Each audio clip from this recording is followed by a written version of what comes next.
Shalom, selamat pagi anak semuanya. Sekali lagi kita mengucapkan syukur kepada Tuhan karena atas anugerahnya, atas berkatnya, pada pagi hari ini kita bisa bangun kembali dari tempat tidur, kita bisa bernafas, dan kita bisa memulai pembelajaran kita pada hari ini dan selama 1 minggu nanti ke depannya. Nah, terlebih dahulu, Bapak akan memperkenalkan diri.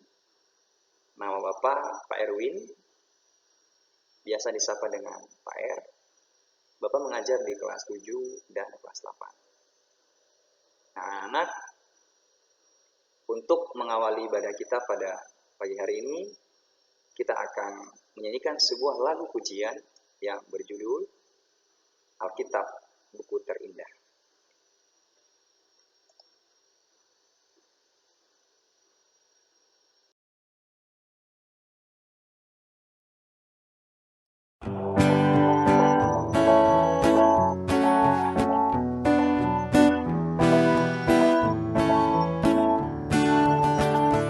Hai kawan, tahukah kamu ada buku yang indah dan menakjubkan, buku yang berisi kebenaran.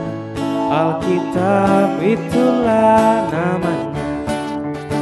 Alkitab buku terindah, surat cinta dari Tuhan untukku dan untukmu dan semua orang. Alkitab buku terindah, beritakan keselamatan, karya Tuhan Yesus yang mulia.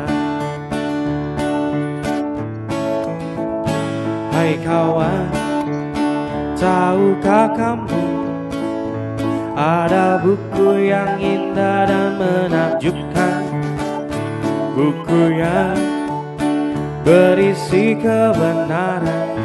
Alkitab itulah namanya. Alkitab buku terindah, surat cinta dari Tuhan untukku dan untukmu dan semua orang. Alkitab buku terindah, beritakan keselamatan, karya Tuhan Yesus yang mulia. Alkitab buku terindah, surat cinta dari Tuhan untukku dan untukmu dan semua orang. Alkitab buku terindah, beritakan keselamatan, karya Tuhan Yesus yang mulia. Karya Tuhan Yesus yang mulia. Karya Tuhan Yesus yang mulia.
Baik anak semuanya, mari kita bersatu di dalam doa.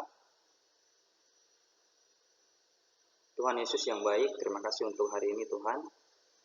Kami anak-anak-Mu kembali beribadah kepadamu pada pagi hari ini, mengawali seluruh kegiatan pembelajaran kami selama 1 minggu ini.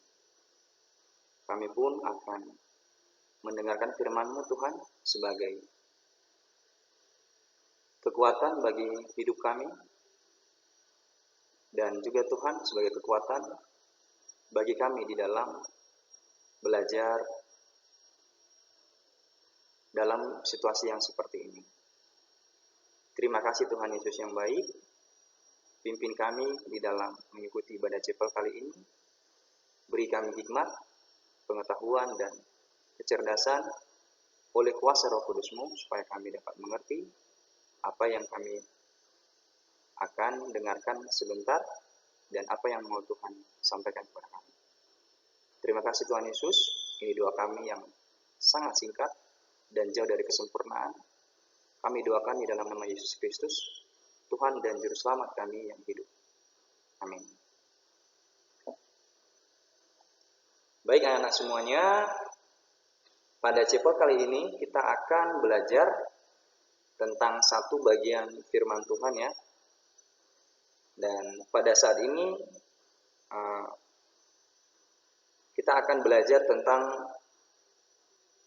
satu khotbah Yesus di bukit ya, yang merupakan lanjutan dari seri khotbah Yesus ya, yang sudah dijelaskan dari atau sudah dibahas dari chapel-chapel sebelumnya. Nah, jadi pada pagi hari ini kita akan belajar tentang pekerja yang bijaksana dan yang bodoh. Nah, anak-anak,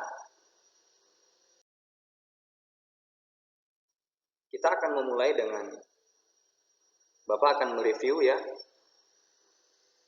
tentang khotbah Yesus di bukit bersama dengan murid-muridnya dan dengan orang-orang banyak ya, yang ada di dalam Matius pasal 5 ayat 7. Nah, jadi mulai dari minggu ke-14 yang lalu sampai minggu ke-17 hari ini, itu adalah kita sedang membahas ya tentang khotbah Yesus di bukit ya. Nah, pada hari ini adalah menjadi khotbah Yesus yang seri ya, seri penutup daripada khotbah Yesus selama dia mengajarkan kepada murid-muridnya ya, selama mereka di bukit. Nah, kita akan mencoba melihat dulu apa saja khotbah Yesus yang pernah dia sampaikan kepada murid-muridnya, tentang apa saja yang ada di dalam Matius pasal 5 ayat 7. Nah, ada ucapan bahagia. Tuhan Yesus mengajarkan ya tentang ucapan bahagia kepada murid-muridnya dan kepada banyak orang ya. Terus yang kedua adalah tentang hal mengasihi musuh ya. Tuhan Yesus mengajarkan bagaimana kita sebagai orang yang percaya harus mengasihi musuh ya, meskipun sekalipun itu membuat kita resah dan membuat kita jengkel, tetapi kita harus mengasihi musuh kita, sebab ingat, saat kita berdosa, Tuhan pun masih mengasihi kita dan rela menebus kita ya. Nah, coba kita lihat yang ketiga. Tuhan Yesus mengajarkan tentang hal berdoa kepada murid-muridnya ya. Keempat, Tuhan Yesus mengajarkan tentang hal berpuasa ya. Seperti apa berpuasa, Tuhan Yesus sudah mengajarkan itu ya. Yang kelima, Tuhan Yesus juga mengajarkan tentang hal kekhawatiran ya, bagaimana kita menyingkapi ya sebagai orang yang percaya kepada Yesus, bagaimana kita menyingkapi atau menanggapi suatu kekhawatiran yang ada dalam diri kita yang kita alami setiap harinya ya, ataupun setiap saat gitu. Yang keenam, Tuhan Yesus juga mengajarkan tentang hukum Taurat. Nah, ya, jadi Tuhan Yesus mengajarkan tentang hukum Taurat. Hukum Taurat itu seperti apa? Lalu bagaimana ya hukum Taurat itu dengan pribadi Yesus sendiri. Nanti di situ kalau anak baca ya di Matius pasal 5 ya sampai 7 itu di situ ada tentang hukum. Tuhan Yesus menjelaskan tentang hukum Taurat kalau misalnya Tuhan Yesus itu pun datang ke dunia bukan untuk mentiadakan hukum Taurat, tetapi menyempurnakannya. Ya. Lalu yang ketujuh itu tentang hal menghakimi. Tuhan Yesus ya mengajarkan tentang hal menghakimi. Ya. Lalu yang kedelapan adalah hal pengajaran yang sesat. Jadi ini tentang hal pengajaran sesat. Hal pengajaran sesat yang disebutkan oleh siapa? Oleh nabi-nabi palsu, oleh guru-guru palsu, oleh orang-orang yang tidak percaya kepada Yesus. Dan seakan-akan ya mereka mengajarkan sesuatu itu di dalam nama Yesus. Mereka mengajarkan Injil ya seolah-olah mereka, tetapi pada akhirnya tujuan mereka bukan untuk orang-orang itu percaya kepada Yesus. Ya. Tetapi untuk percaya pada hal-hal yang jahat. Ya, dan hidup seperti orang-orang yang jahat dan bukan seperti orang-orang yang percaya kepada Tuhan Yesus ya. Nah, anak-anak, inilah kedelapan ya, 8 hal ya yang sudah Yesus ajarkan selama di bukit ya, atau yang sudah Yesus khotbahkan di bukit ya bersama dengan murid-muridnya ya. Lalu pada hari ini kita akan belajar tentang hal terakhir yang Yesus ajarkan selama di bukit ya, atau yang Yesus khotbahkan selama di bukit kepada murid-muridnya. Apa itu? Yaitu yang tadi tentang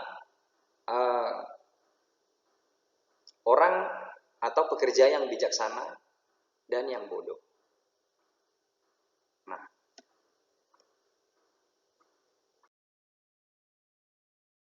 sekarang Bapak mau bertanya dulu terlebih dahulu kepada anak ya.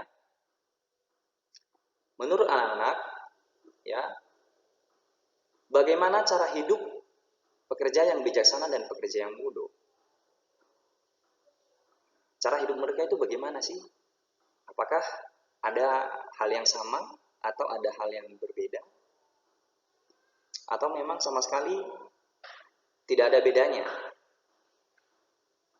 Nah, begitu ya. Lalu yang kedua adalah apakah anak-anak termasuk seperti pekerja yang bijaksana atau seperti pekerja yang bodoh? Nah, mungkin kita bertanya-tanya, aduh PR, ini tiba-tiba ada pertanyaan seperti ini PR, kita jadi blank PR, kita nggak ngerti.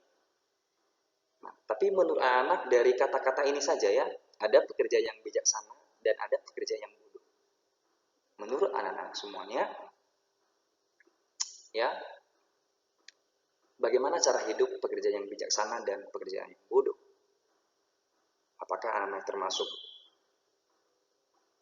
salah satu dari pekerja yang bijaksana atau salah seorang dari pekerja yang bodoh? Nah, coba kita lihat ya. Bagaimana pandangan dunia terhadap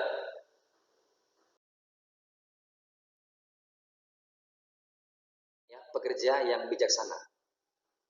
Nah, jadi ini pendapat dunia ya. Menurut dunia ini pekerja bijaksana yang bijaksana itu seperti ini. Yang pertama, nah, pekerja yang bijaksana itu ya punya ciri-ciri misalnya pekerjaannya sukses, bisnisnya sukses, lancar, ya, tidak ada kendala sama sekali. Ya, dia juga punya kenalan banyak. Nah, itu pekerja yang bijaksana. Hal yang kedua, di sini ternyata mengajarkan kita bahwa ini ya, bijaksana ini menurut dunia adalah bisa membagi waktu. Bisa membagi waktu. Bisa membagi waktu, bisa melakukan hal apa saja dengan waktu yang tepat. Atau misalnya pintarlah membagi waktu. Orang yang sangat-sangat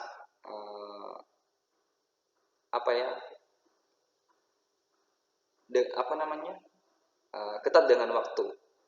Ya, jadi hidupnya semuanya diatur oleh waktu gitu. Nah, ini orang yang atau pekerja yang bijaksana. Lalu ada yang ciri-ciri yang ketiga itu adalah rajin dan tekun. Ternyata pekerja yang bijaksana ini juga menurut dunia itu rajin ya dan tekun. Ya, tidak menyia-nyiakan kesempatan yang ada. Ya. Nah, yang keempat adalah pekerja yang bijaksana ini menurut dunia salah satunya adalah memiliki pemahaman atau ide atau pemikiran yang banyak, atau misalnya dia memiliki rencana yang banyak ya untuk masa depannya. Nah, jadi ini menurut dunia ini kalau misalnya sudah ada ciri-ciri seperti ini sudah termasuk ke dalam kategori orang yang bijaksana atau pekerja yang bijaksana. Ya. Nah, lalu anak-anak semuanya, bagaimana dengan pekerja yang bodoh menurut dunia? Coba kita lihat ya.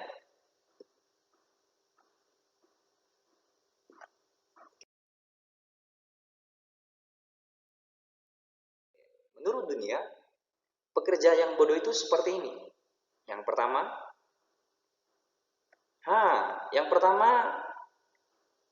tidak bisa bekerja, tidak bisa diandalkan, terus dipecat dari pekerjaannya, ya, dan tidak bisa melakukan apa-apa. Nah, itu pekerja yang bodoh menurut dunia. Ya, terus yang kedua, orang yang kesulitan, ya, atau pekerja yang kesulitan mengatur waktu. Jadi susah sekali dia itu mengatur waktu. Ya, sampai-sampai dia itu menderita ya, atau misalnya banyak hal yang miss ya dia lakukan dan bisa juga lupa waktu. Ya. Nah, ini dia pekerja yang bodoh menurut dunia ya. Tidak bisa mengatur waktu dengan baik. Tidak bisa manajemen waktunya dengan maksimal. Ya. Yang ketiga. Nah, ini dia ya. Yang ketiga itu menurut dunia, pekerja yang bodoh itu ternyata adalah malas. Ya, malas, tidak mau bekerja. Ya, itu pekerja yang bodoh.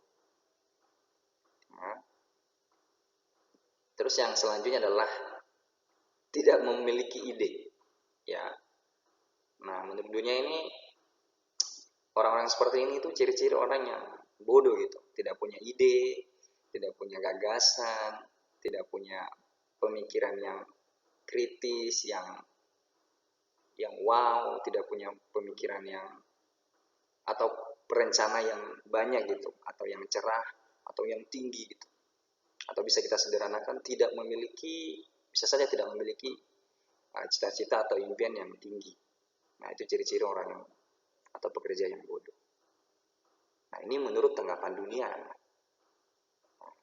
Tadi pertama Pak R sudah tanya bagaimana menurut kamu. Ya. Nah, lalu kita akan melihat kalau begitu bagaimana menurut Alkitab. Ya. Yang sebagai orang Kristen kita percaya bahwa Alkitab itu firman Tuhan yang menjadi penuntun kita, pedoman kita, dan menjadi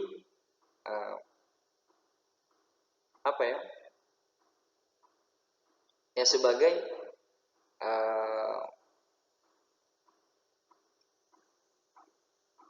penuntun bagi hidup kita, ya, atau juga bisa kita sebut sebagai uh, apa ya, panduan kita di dalam hidup ini, melakukan apa saja, ya, itu kita harus lakukan sebagai firman Tuhan, ya, seperti yang diinginkan atau di disampaikan oleh firman Tuhan. Nah, lalu untuk menanggapi hal ini, atau misalnya untuk pandangan seperti ini tentang pekerja yang bijaksana dan yang bodoh, coba kita melihat menurut Alkitab, ya. Nah,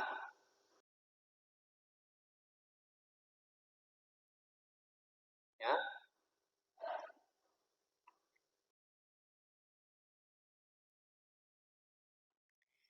menurut Alkitab, ya, yang merupakan khotbah Yesus di bukit, ya, di dalam Matius pasal 7 ayat 24 sampai 25. Nah, mari kita dulu, sebelumnya kita mau baca dulu, ya, ayat yang 24 sampai ayat yang ke-25, ya. Terlebih dahulu kita akan membacanya, lalu nanti kita akan melihat bagaimana, ya, Yesus memandang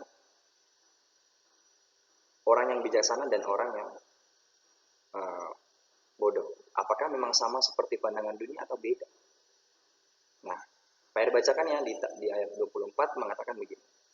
Setiap orang yang mendengar perkataanku ini dan melakukannya, ia sama dengan orang yang bijaksana, yang mendirikan rumahnya di atas batu. Kemudian turunlah hujan dan datanglah banjir. Lalu angin melanda rumah itu. Tetapi rumah itu tidak rubuh, sebab didirikan di atas batu. Ayat 25. Tapi setiap orang yang mendengar firman perkataanku ini dan tidak melakukannya, ia sama dengan orang yang bodoh yang mendirikan rumahnya di atas pasir. Kemudian turunlah hujan dan datanglah banjir. Lalu angin melanda rumah itu sehingga rubuhlah rumah itu dan hebatlah kerusakannya. Nah, anak semuanya, Yesus memberikan perumpamaan, ya, di dalam Matius pasal 24 ini. Yesus memberikan perumpamaan, ya. Jadi anak-anak pasti tahu, ya, Tuhan Yesus itu selalu memberikan perumpamaan, ya, supaya apa gitu, ya, ya, banyak hal yang kita bisa belajar dari sana. Salah satunya apa? Supaya kita bisa tahu bagaimana contoh-contoh yang real di dalam hidup ini, ya, bagaimana relevansinya di dalam hidup kita. Nah, kita coba lihat, ya, Tuhan Yesus memberi perumpamaan seperti rumah. Ada seorang, ya, orang yang bijaksana itu seperti orang yang membangun rumahnya di atas batu. Sehingga ketika turun hujan lalu datang banjir, rumah itu nggak apa-apa. Rumah itu nggak roboh, rumah itu nggak hancur gitu. Kenapa? Karena dia memiliki landasan atau dasar yang kokoh. Apa landasannya? Batu. Ya, jadi dia tidak mudah roboh. Lalu sebaliknya, ya, orang bodoh itu atau pekerja yang bodoh itu seperti orang yang mendirikan rumahnya di atas pasir. Ya, nah, anak tahu pasir kan? Pasir itu tidak kokoh, ya, tidak kuat. Sekali kita, ya, satu jari aja kita ini bolong gitu, ya. Jadi apalagi kalau misalnya ada badai, angin gitu, nah, pastilah hancur lah rumah itu, sudah pasti hancur. Nah, itu bagaikan orang yang bodoh gitu, ya, yang membangun rumahnya di atas pasir. Nah, mungkin dari perkataan Tuhan Yesus ini kita mungkin berpikir, berarti di dunia ini kayaknya tidak ada orang bodoh deh, karena memang hampir tidak ada gitu di dunia ini yang mau membangun rumahnya di atas pasir. Tapi ini perumpamaan dari Tuhan Yesus. Jadi ketika jadi orang yang bijaksana itu seperti itu. Ya, lalu ketika jadi orang yang bodoh itu seperti itu. Hal yang akan dilakukan. Ya. Lalu ini maksudnya apa gitu? Ya, perkataan Yesus seperti ini tentang Matius 7 pasal 7 ayat 24 sampai 25 maksudnya apa gitu. Nah, kita coba lihat.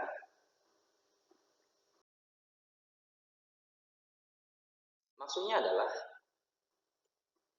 pekerja bijaksana itu tidak dimaksudkan ya sebagai orang yang pintar. Jadi Tuhan Yesus itu tidak memaksudkan pekerja yang bijaksana itu seperti orang yang pintar, jenius dan punya intelektual yang tinggi. Bukan. Ya. Tapi apa yang dibilang Yesus, yang disampaikan Tuhan Yesus tentang orang yang bijaksana? Pekerja yang bijaksana itu orang yang mendengarkan dan melakukan firman Tuhan dalam kehidupannya sehari-hari dengan taat dan setia. Nah, jadi ya seperti ini dari pandangan Tuhan Yesus ya tentang pekerja yang bijaksana. Lalu bagaimana dengan pekerja yang bodoh?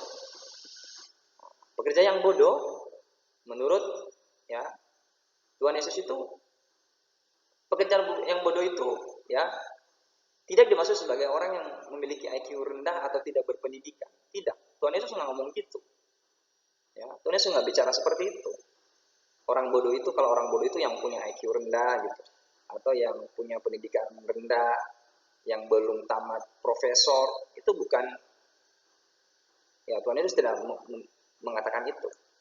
Ya, yang Tuhan Yesus katakan apa?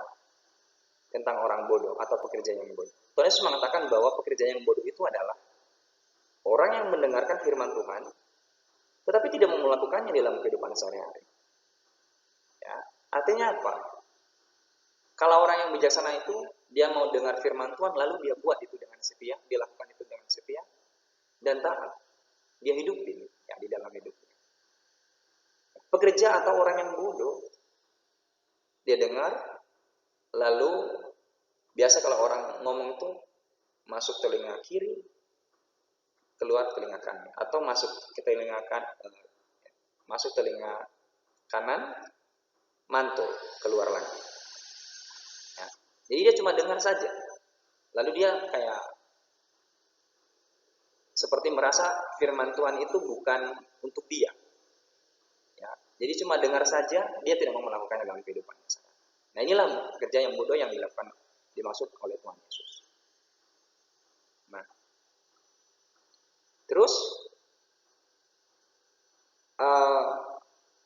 dari semua penjelasan Tuhan Yesus ini artinya apa gitu? Kenapa kita harus melakukan firman Tuhan di dalam kehidupan kita? Ya, kenapa kita harus seperti rumah yang kokoh, sehingga kalau ada angin gitu, kita tuh nggak roboh kayak rumah itu. Apa sih maksudnya? Ya, kenapa harus Tuhan Yesus itu kasih perumpamaan yang seperti itu? Mari kita lihat ya, anak-anak semuanya.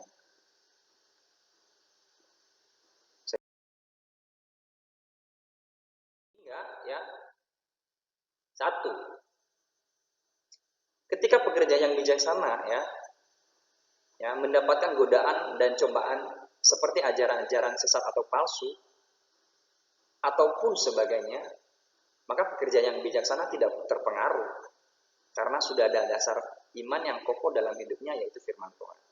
Jadi anak, seperti tadi rumah tersebut, rumah yang sudah disampaikan di perumpamaannya Tuhan Yesus, ya, ada rumah yang dibangun di atas batu. Sama dengan hidup kita. Bagaikan diri kita ini yang ya diberikan asupan atau membiasakan diri ya, atau hidup kita ini dibangun atas firman Tuhan ya, dan sebagai fondasinya itu ada atau dasarnya itu adalah firman Tuhan. Maka ketika ada godaan, cobaan atau ajaran-ajaran sesat atau palsu ya, ataupun ada ajaran yang mengajarkan tentang hal yang lain yang jahat yang tidak sesuai dengan firman Tuhan, ya percayalah kita tidak mendapat pengaruh. Kenapa? Karena kita sudah punya iman yang kokoh. Kita sudah punya firman Tuhan yang selalu mengajarkan kita setiap hari. Dan ketika kita sudah melakukannya dalam kehidupan kita, ya pastinya itu sudah membentuk karakter hidup kita ya. Ya, dan selalu ingin terus ya untuk hidup di dalam firman Tuhan. Jadi ada ajaran sesat palsu, ya kata orang nggak berpengaruh sama sekali dengan hidup kita gitu ya. Jadi jalan begitu saja kita bisa melewati segala macam kondisi dan keadaan. Ya, ketika kita sudah membiasakan melakukan firman Tuhan di dalam hidup kita. Ya.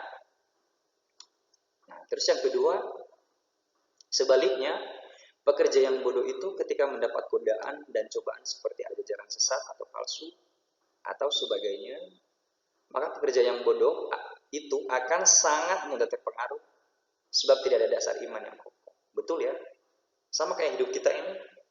Kalau misalnya apa yang kita nggak terbiasa lakukan ya, nah, kemudian ada sesuatu yang menarik perhatian kita, nah, kita mudah saja ya terpengaruh dengan hal itu. Tetapi apa yang sudah kita hidupin, apa yang sudah kita imani gitu ya, sudah percaya gitu. Ketika sesuatu hal yang baru yang ada, ya, nah pastinya itu ini ya, kita tetap kokoh. Nah, bahayanya itu kalau misalnya ada orang yang misalnya ya memberikan kita ajaran yang palsu, yang sesat gitu. Kalau kita nggak punya iman yang kokoh, kita akan mudah percaya dan meninggalkan Kristus. Ya, anak-anak, di dunia ini ada banyak sekali orang-orang Kristen yang rela meninggalkan iman mereka kepada Kristus. Demi apa? Demi mengejar dunia ini. Dunianya seperti apa sih Pak? Banyak. Bisa seperti harta, mengejar harta, mengejar jabatan, bisa, ya, mengejar karir juga bisa, ya, supaya terkenal bisa, ya. Jadi banyak sekali orang-orang Kristen yang rela melakukan seperti itu. Itu kenapa bisa seperti itu?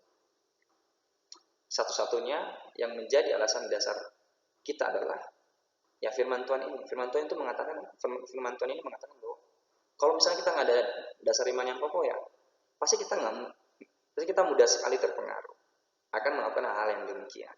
Ya seperti tadi. Kenapa? Karena di dalam diri kita, di dalam hati kita, di dalam hidup kita tidak ada iman terhadap firman Tuhan. Ya. Oke. Selanjutnya, setelah kita mengerti tentang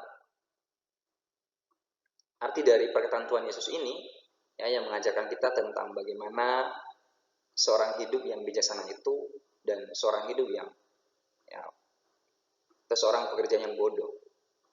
Nah, Bapak mau bertanya kepada kita semuanya sekarang. Kalau gitu anak-anak sekarang mau hidup ya, mau hidup sekarang ini, mau hidup seperti tipe orang yang mana? Seperti pekerja yang bijaksana kah?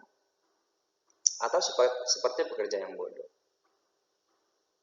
Kalaupun anak-anak, ini kalaupun anak-anak itu mau hidup seperti pekerja yang bijaksana, maka apakah anak-anak ini mau hidup seperti pekerjaan yang dikatakan dunia? Ya, seperti yang dunia bilang gitu. Ya, mau hidup sukses gitu.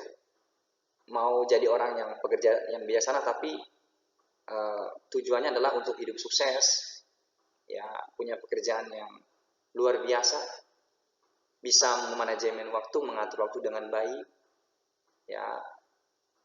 Apakah seperti ini? Memiliki banyak ide, gagasan, untuk apa? Untuk mencapai impian gitu setinggi langit, ya. Untuk apa semuanya? Untuk menyenangkan diri kita ini, ya, yang masih hidup di dalam dunia ini. Apakah itu yang kita ingin menjadi pekerja yang bijaksana seperti yang dunia katakan? Atau sebaliknya, seperti yang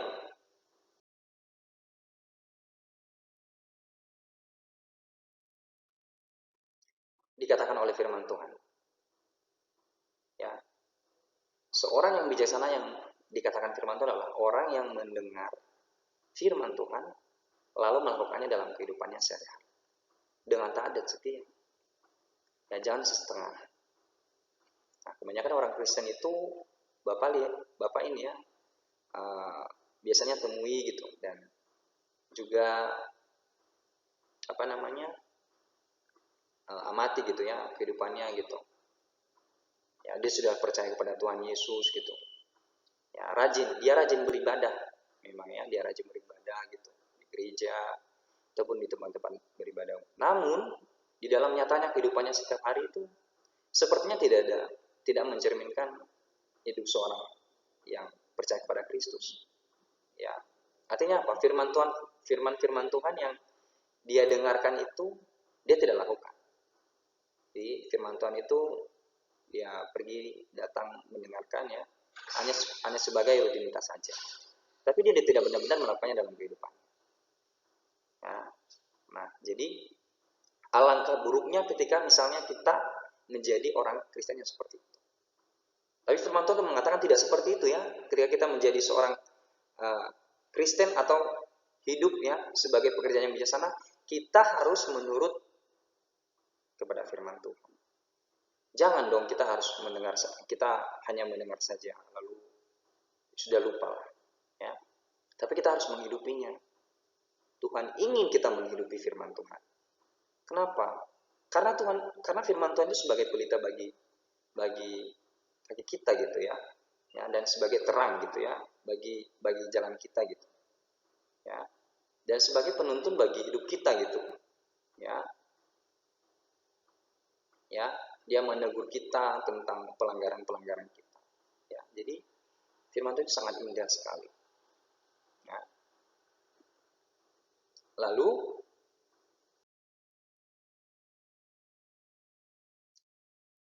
jadi kita sudah belajar banyak ya tentang ini semua, tentang pekerja yang bijaksana dan pekerja yang bodoh. Nah, Bapak mau kita merefleksikan pagi hari ini. Ya. Kalau begitu, kita berefleksi sejenak. Apakah selama ini kita sudah hidup atau kita hidup seperti tipe orang apa? Ya. Apakah kita hidup seperti tipe orang yang bijaksana atau seperti orang yang bodoh? Apakah yang kedua ya, apakah selama ini kita sudah mendengarkan dengan sungguh-sungguh pemberitaan firman Tuhan? Seperti di morning devotion, chapel maupun di gereja. Apakah kita benar-benar sungguh-sungguh mendengarkan itu? Ya. Apakah kita hanya anggap itu sebagai rutinitas saja gitu? Atau yang setiap hari lah saya lakukan. Yang penting saya kirim refleksi, yang penting saya dengarkan chapel, lalu saya tidak peduli yang lain. Saya tidak peduli kalau misalnya saya ini mendengar dengan baik-baik dan mau hidup seperti yang dikatakan firman Tuhan. Nah, ini penting ya anak ya. Mari kita merefleksikan hal ini. Dan hal yang ketiga adalah yang Pak R pengen kita refleksikan pagi hari ini adalah apakah selama ini sudahkah kita menjadi orang Kristen yang sungguh-sungguh melakukan firman Tuhan dalam hidup dengan taat dan setia? Anak-anak, banyak orang Kristen yang mencoba, ya ingat, banyak orang Kristen yang mencoba mendengarkan firman Tuhan dengan baik, lalu mencoba melakukannya dalam kehidupannya. Tetapi anak-anak tidak banyak yang bertahan, atau tidak banyak yang taat dan setia. Tapi yang diinginkan oleh Tuhan adalah kita mau setia dan taat terhadap firman. Pak R, apakah kalau misalnya emang kita bisa Pak R gitu, kalau misalnya kita melakukan ini dengan kekuatan kita sendiri? Tentunya tidak, anak. Ya, kita ini manusia berdosa. Kita tidak mungkin melakukan ya hal yang luar biasa ini, melakukan firman Tuhan dan dengan taat dan setia. Tidak mungkin. Ya. Tapi kenapa kita dimungkinkan atau dimampukan? Karena ada pertolongan Tuhan. Tentunya karena pertolongan Tuhan. Nah, oleh sebab itu, kita di dalam hidup ini juga tidak hanya mendengarkan firman Tuhan saja, dan tidak hanya melakukannya dengan kekuatan sendiri, nggak ada itu. Ya. Kenapa? Karena kita tidak mampu melakukannya. Yang memampukan kita satu-satunya adalah Tuhan. Oleh sebab itu, ya, tugas kita atau tanggung jawab kita itu atau kewajiban kita itu meminta pertolongan Tuhan. Mau nggak mau. Kenapa? Karena memang kita nggak bisa.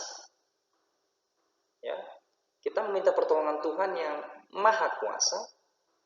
Ya, itu sangat-sangat menolong kita untuk bisa menjadi orang Kristen yang menghidupi firman Tuhan.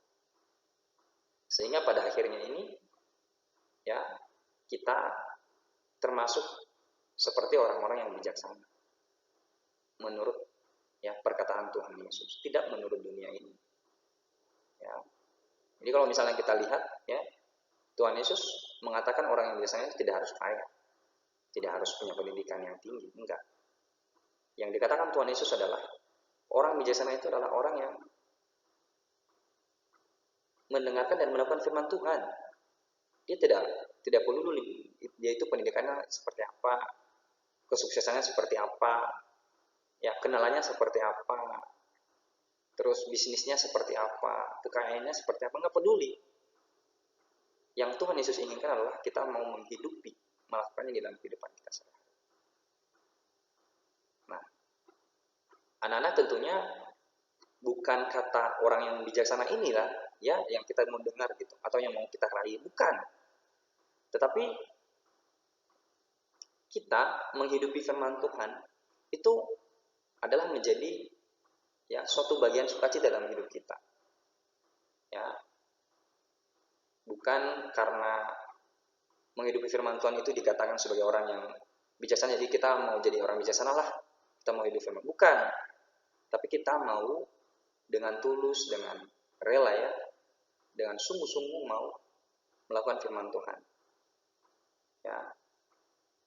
Dan mau menjadi anak-anak Tuhan Yesus yang benar-benar mau melakukan firman. Ya. Ingat ya, anak-anak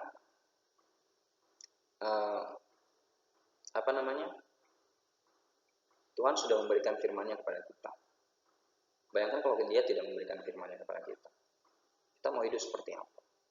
Tapi sudah ada firman Tuhan yang menjadi pedoman bagi hidup kita ini. Nah, mari kita menjadikan firman Tuhan ini sebagai pedoman bagi hidup kita. Ya, untuk melakukan setiap hal yang kita lakukan setiap hari. Memang tidak gampang. Ya, tidak gampang. Tapi ya, seperti yang saya katakan tadi, ada Tuhan kita yang selalu bersama-sama dengan kita, yang senantiasa menolong kita untuk memampukan kita setiap harinya melakukan hal-hal seperti ini. Ya, melakukan hal firman Tuhan. Nah, jadi anak-anak, ya dengan pertolongan kita pada pagi hari ini ya, semoga memberikan kita suatu pemahaman yang baru gitu, dan menyadarkan kita kalau misalnya selama ini kita masih hidup atau masih sering ya mengabaikan untuk mendengarkan firman Tuhan, dan juga tidak sungguh-sungguh di dalam melakukannya dalam kehidupan kita sehari-hari. Bahkan mungkin kita berkompromi di dalam, mungkin kita pernah berkompromi ya, melakukan hal-hal yang jahat atau tidak sesuai dengan firman Tuhan.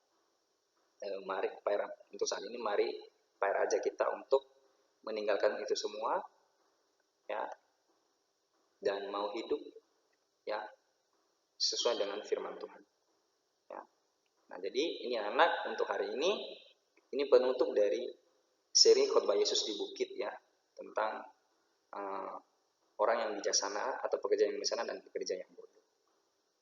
Nah, semoga firman ini benar-benar bisa memberikan kita kekuatan yang baru ya, dan juga memberikan kekuatan bagi kita untuk bisa menjalani satu minggu ini, pembelajaran satu minggu dengan baik. Baik anak-anak, untuk menutup devosi kita hari ini, mari Pak R pimpin kita dalam doa. Mari kita berdoa. Tuhan, terima kasih untuk hari ini. Terima kasih atas firman-Mu karena Engkau telah menolong kami semuanya selama kami mendengarkan firman. Terima kasih Tuhan, ajarlah kami untuk bisa menjadi pelaku firman-Mu di dalam hidup kami dan berikan kami kekuatan supaya hidup kami ini Tuhan bisa menjadi alat bagi-Mu dan bisa juga Tuhan menjadi orang-orang yang takut akan firman. Terima kasih ya Tuhan Yesus yang baik. Ini doa kami yang kami doakan di dalam nama Yesus Kristus, Tuhan dan Juru Selamat kami yang hidup. Amin. Baik anak semuanya, kita sudah selesai chapel untuk hari ini. Tetap semangat untuk hari ini dan 1 minggu ke depan. Tuhan Yesus memberkati semuanya. Bye-bye.